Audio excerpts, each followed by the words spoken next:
Greetings, General. Welcome to your nuclear launch training session. Over the course of the next 4 posters, you'll be taught everything you need to know about utilizing the Appalachian Automated Launch System. During your briefing, you should have been issued a nuclear key card. During an actual launch, you will need to insert the card into the designated slot before entering your launch code, at which point the key card will be consumed. Additional card drops will be brought in by automated convoy should the DEFCON rating continue to worsen.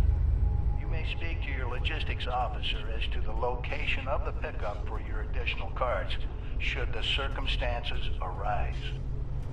And oh, have they arisen.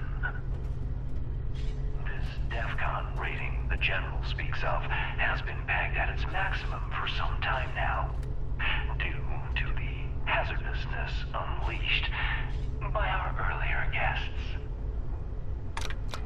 The silver lining of this is that one can often find a keycard convoy en route somewhere in Appalachia. We're happy to use our restored surveillance tools to help you track them. Access any of the surveillance system terminals to initiate your hunt.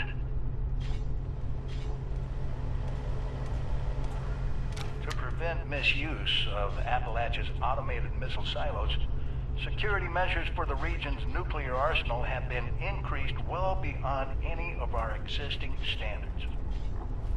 Each silo has its own 8-digit launch code, which is valid for a single week.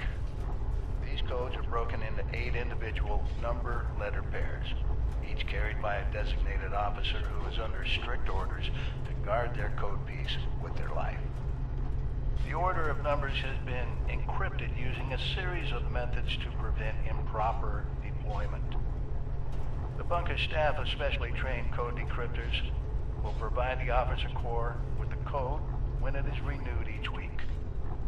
The decryptors, it should come as no surprise, are dead.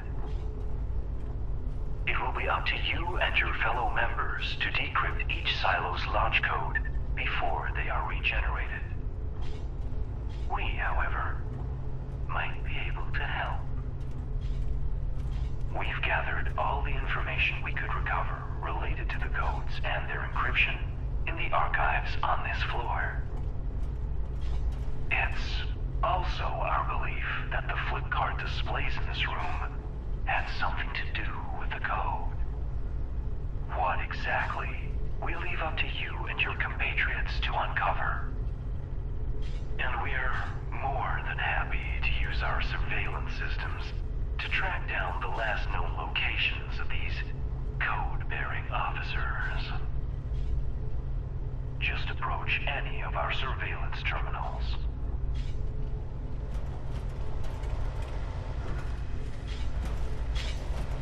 The missile silos of Appalachia are equipped with an advanced robotic construction system, allowing them to rapidly refill their arsenals in a matter of hours. The silos themselves are defended by a robotic task force and staffed with a contingent of special clearance human missileers.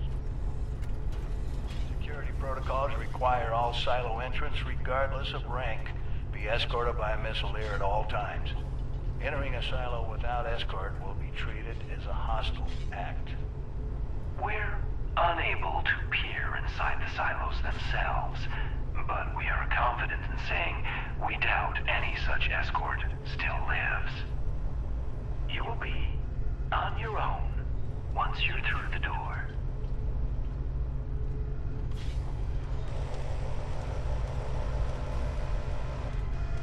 Due to the region's advanced missile installations, There is a high chance of a retaliatory nuclear strike touching down somewhere in Appalachia.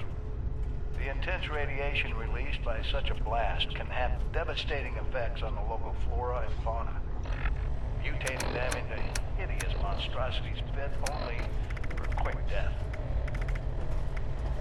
To the contrary, General. Our memory banks suggest quite the opposite. Our previous residents managed to acquire samples of some materials created shortly after the first bombs fell, and what they found was illuminating. There are a few key to say the least. Acquiring a nuclear key card, hunting down a few code officers, and delving into the nature of the launch code's encryption in our archives. Everything you need to get started, you should find in this space. How to proceed, though, we leave up to you. But please, feel free to ask our terminals if you have any questions. Good hunting, General.